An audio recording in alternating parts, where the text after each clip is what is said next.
आरोपी नहीं है। मर्डर केस में हर कोई आरोपी नहीं है, आप थोड़ा सा उसको समझ लीजिए। दिशा सालियान के केस में चाहे गैंगरेप के आरोप हो चाहे मर्डर के आरोप हो, 3 मेन आरोपी है। वो है आदित्य ठाकरे, दूसरे है अपने डिनो मोरिया और तीसरे है सूरज पांचोली। ये 3 लोगों के ही नाम लिए जा रहे हैं इसमें और 3 लोगों के ही मोबाइल लोकेशन है as per the investigation papers. बोले पहली चीज, दिशा सालियान के मर्डर में आपका हाथ है एक। दूसरा, रिया चक्रवर्ती के और आपके संबंध में आपको 44 कॉल्स किए थे रिया ने। सुशांत सिंह राजपूत वाला मामला, जिस मामले में कहा जा रहा है कि सीसीटीवी फुटेज से लेकर मोबाइल लोकेशन तक की बातें होती हैं, जिस मामले में कहा जा रहा है कि कई लोगों के नाम सामने निकल के आते हैं, वहीं पे कहा जा रहा है कि जब जज साहब ये बोल दे कि मैं सुशांत मामले के बारे में तो बात कर ही नहीं रहा, मैं तो उस मामले में किसी का नाम लेता ही नहीं हूं, मैं तो दिशा केस के बारे में बात कर रहा हूं। और दिशा केस के बारे में बात इसलिए कर रहा हूं क्योंकि अगर उस मामले में कुछ हुआ तो ये मामला तो अपने आप ही खुल जाएगा। ऐसा क्यों बोला जज साहब ने? और ऐसा बोला था एक और बड़े पत्रकार ने। क्या है मामला, बताते हैं आपको डिटेल में। पर उससे पहले आपसे अपील करेंगे, अगर आप इस चैनल पे नए हो तो वीडियो को लाइक करना, वीडियो को शेयर करना, चैनल को सब्सक्राइब करना बिल्कुल मत भूलना। आपको यहाँ पर हम बता दें कि जिस तरीके से हम देख रहे हैं पिछले 3-3.5 साल से जिस मामले के बारे में चर्चा कर रहे हैं वो है सुशांत मामला। मामला बड़ा है इसलिए चर्चा बड़ी हो रही है, क्योंकि जिस मामले के बारे में लगातार जनता सवाल उठा रही है, जिस मामले के बारे में लगातार उनके फैंस सोशल मीडिया पर ट्वीट करते हैं, लगातार कई सारी चीज़ें शेयर करते हैं, उसी मामले में कहा जा रहा है कि जब बड़े जज साहब, बड़े एडवोकेट साहब ये बोल दें कि भैया मैं तो दिशा केस के बारे में बात कर रहा हूँ, सुशांत मामले में तो मैंने किसी का नाम लिया ही नहीं। अब सवाल ये उठता है कि उन्होंने दिशा मामले के बारे में इतने बड़े खुलासे कर दिए, तो सुशांत केस में अभी तक खुलासा क्यों नहीं किया बहुत बड़ा, या किसी का नाम नहीं लिया? दिशा मामले में तो बहुत बड़े बड़े नाम लिए उन्होंने, नेता हो या अभिनेता हो, सबके नाम ले लिए। पर उन्होंने इसी के बीच एक बात भी बोली है, बहुत बड़ी बात। वो क्या है, पहले आप उसको सुन लीजिए। कि मुझे लगता है कि एसएसआर का केस और दिशा सालियान का केस लिंक्ड है। दिशा सालियान के केस में चाहे गैंगरेप के आरोप हो चाहे मर्डर के आरोप हो, 3 मेन आरोपी है।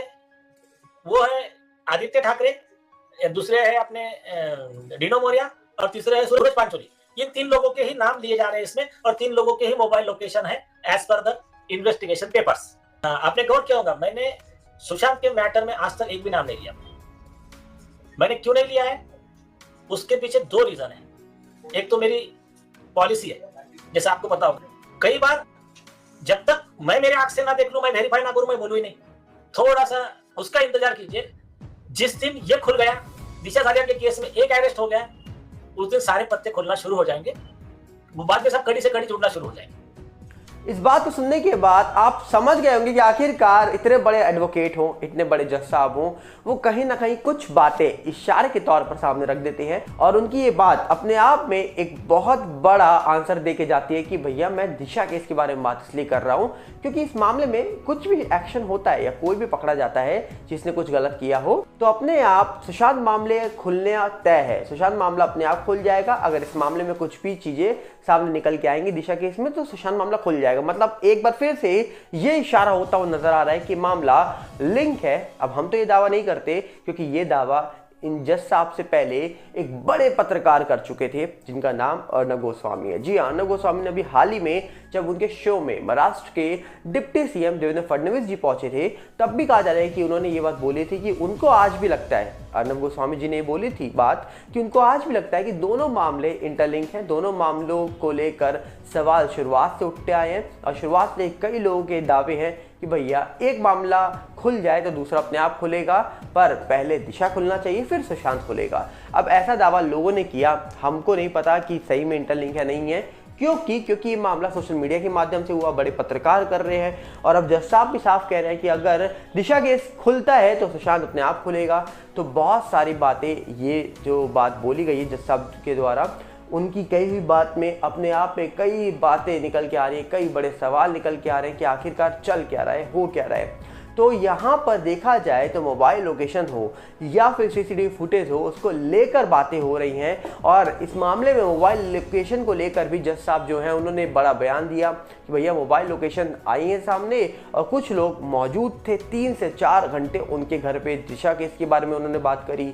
फिर बात हुई सीसीटीवी फुटेज की, जहां पर एक बड़ी बात फैली थी सुशांत दिशा केस होने के बाद कि सीसीटीवी फुटेज डिलीट हो गई या हटा दी गई या डेटा हटा दिया गया, या फिर कहा जा रहा है कि जो कागज़ के पन्ने होते हैं, जो एंट्री थी, उन सब पन्नों को फाड़ दिया गया कई सारे ऐसे सवाल आपने सुने होंगे, पर कहा जा रहा है कि जज साहब के द्वारा कि भैया इस मामले में बहुत सारे सबूत इकट्ठे करके रखे हुए हैं, चिंता मत करिए, सारे सबूत नहीं मिटाए गए हैं, कई सारे सबूत हैं बड़े बड़े ऑफिसर्स के पास। ये खुद जब एक बड़े एडवोकेट, बड़े जज साहब ये बात बोले तो कहीं ना कहीं ये बातें साफ होती है कि भैया इस मामले में सबूत तो होंगे उनके पास, तभी इतने बड़े वो दावे कर रहे हैं। और जब सबूत होते हैं तभी ये सारी बातें निकलती हैं जुबान से कि आखिरकार इस मामले में ये शख्स इन्वॉल्व है, इसने ये किया, ये वहाँ पर मौजूद था। ऐसी बातें तभी निकलती हैं जब इंसान के पास सबूत मौजूद होते हैं।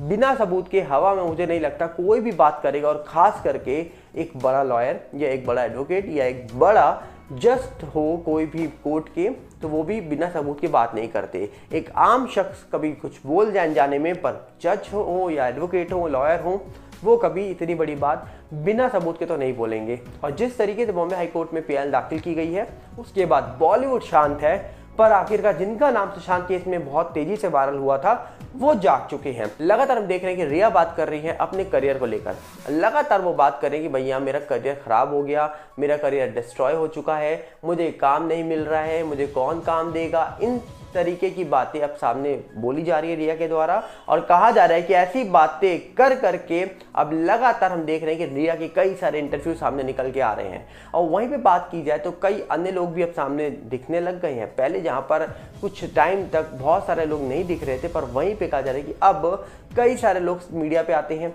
बात करते हैं और सुशांत का जिक्र जरूर करते हैं। आखिरकार क्यों? बिग बॉस में बैठे हुए लोग भी अब सुशांत का जिक्र कर रहे हैं, टीआरपी बटोरनी है इसलिए, या वजह कुछ और है इसलिए, ये कोई नहीं जानता।